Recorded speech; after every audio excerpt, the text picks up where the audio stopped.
powered by Riverside FM.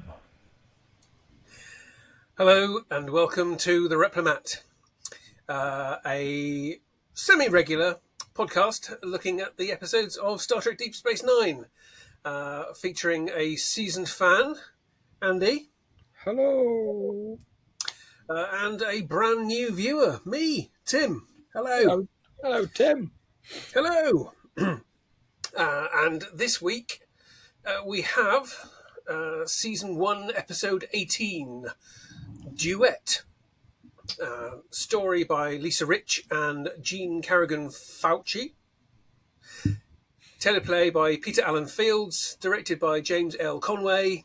Originally aired June 14th, 1993. Just over 40 years ago. 30. Just over 30 years ago, yes. 40, 30. Wow. Andy, of course, is coming to you this week from 10 years in the future. I am. I've an extra grey in the beard just for it. I yes, wish. Indeed. I wish. So yeah, we'll pick up this in a short while. Yep. But first, hello Andy. How have you been? What have you been up to? Well, in the past 2 weeks, because obviously we've had a week off for somebody not being wonderfully well. Last week, I was fit for no man. You were fit for no man. I sometimes feel like that too, but alas, I wish. I wish I was fit for man. We've all seen your Instagram. Yes, the seedier side of Andy. Yes, it's threads. That's one thing I've been doing. Now I've moved a bit. Yeah, I wish. It's all innuendo, kids. It's all free, folks. Oh Jesus! This is a good start. Yeah. I've been not on Twitter much. I've been on, but I've not really been posting much on Twitter because I'm kind of enjoying the whole threads thing. That you can kind of almost start fresh in a way. Yeah. Like I think I mentioned, 2 weeks ago I might have mentioned actually that there's no Doctor Who content on my threads at all, and it's really just like literally anybody mentions Doctor Who, like not doing it to just tease me, but actually mention it in a non-ironic way. Then I just like mute, and it's lovely because toxic fandom. I don't need that shit. But anyway, it's been a good couple of weeks. Work, obviously, more work. Yeah. Always work. Some editorial stuff obviously has been going down. I'm currently doing the final proof on the next countermeasures book. We've had Phil's gone through it, so now I'm just doing the final checks. So that should be in the printers very soon, which would be cool. And then I can get back to John Blum's United Nations book, which I'm thinking I may need to start reading from the start because it's been a while since I've actually been in it, and I don't want to lose traction on it because obviously, it's like when you're reading a book. If you put it down for too long, you kind of not forget, but you've sort of misplaced a few of the key moments in your head. I suppose. Especially if you're editing it, you really, really need to have it all in there. So, yes, otherwise you'd be adding notes saying, "Where's this come from?" And because you may have forgotten. Back and goes, absolutely, I raised that in chapter 2. Yeah, so. Yeah, and you're like, I knew, but I'd forgotten. So yeah. Beyond that, I've been still going through Only Fools, which is funny, but still, a little bit racist. Oh God, of its time, yeah. I mean, an episode I watched last night. It was a fun episode in many, many ways. Now we're into the Ulka Abbott stage of the series 4. Oh, okay. And I kept talking about a shop owner, and I'll say no more about that. But we can all guess what they kept calling him. And I'm like, man. I mean, it's a weird one because is it so hard to say Pakistani? You know what I mean? It's just when they abbreviate, it just sounds nasty. It does. I don't think it's ever necessarily meant. Well, I suppose for some people it's meant to be, but I don't think in the context of the TV show it's meant to be offensive as such. It's just a common word that was used in London, But unfortunately, now in particular, I mean, I've never liked it anyway because I had schoolmates who came from Pakistan, so I've never liked the undertones behind the way it's a nasty word. Yeah, it's just the undertones. It's a shame because when you watch these shows that are timeless comedies in many, many ways, and you hear that and you're like, oh, It just you drags can't you help out, doesn't but, it? yeah, a little bit.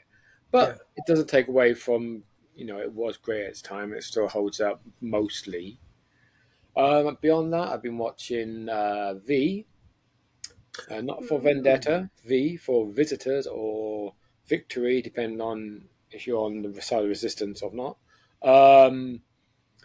I've got on Blu-ray, so I wanted to rewatch it. And of course, as I was about to start rewatching it, it got announced that it's now 40 years since this first transmit. I was like, wow, how is that possible? Yeah. 40 years since V first aired. I've never seen V. Really? Yeah, no, it's one of those kind of omissions in my sort of viewing or my Your education geekdom. that I'm kind of very conscious of it. But I've just I remember seeing it on video or seeing it available on video years ago, Yeah. sort of probably about sort of 30 years ago, and thinking, I've heard it. I've heard it in very positive terms, so I Yeah. thought maybe I should try and pick it up and watch it, but I never did, and all these years later, I still never have. So it's probably one of those things that maybe I'll get around to watching eventually. But I think you should. It holds. I mean, I was saying this to my sister earlier. The original two-parter, which was in '83, and then they did a three-part final battle in '84, and then a TV series proper, which starts off really good and it goes really quickly. Turns into this bizarre alien soap opera. It's quite a thing to behold. Where really, the leader is called Diana, and she's there since the first beginning of it. But then a new leader gets sent from their home world called Charles, and they get married. And you're like, wow, parody's out the window now, huh? that's ridiculous. It's, Oh my God. yeah. I mean, this isn't a TV series proper, which, as I said, there's a reason it got cancelled. But the miniseries are still pretty damn good. I mean, the first two parts, it's funny. I remember watching it, when I was 11, I guess, 10. Right. Being scared shitless by some of it because the reveal of what they look like under their plastic skin was at the time pretty like, what the fuck, man? You suddenly have these like lizard eyes, and then they peel the skin off, and it's like this lizard face underneath it. It's pretty grim stuff at the time, especially when you're 10. Yeah, Especially I back do then. remember kids talking about it at school. That's Yeah. kind of where it I came up. mean, I just wasn't allowed to watch it. well, So it's not a kids' show. God, no, it's not. I not at mean, all. watch it. You No, understand it's not written for children at all. But obviously, it's no, but sci-fi. It's aliens. there are always some kids who'll go, "Oh yeah, I watched that. Yeah, I was allowed to stay up really late and watch that because I'd have been a year below you at school or whatever." So Yeah, but it's it wasn't made for kids. But obviously, it's sci-fi.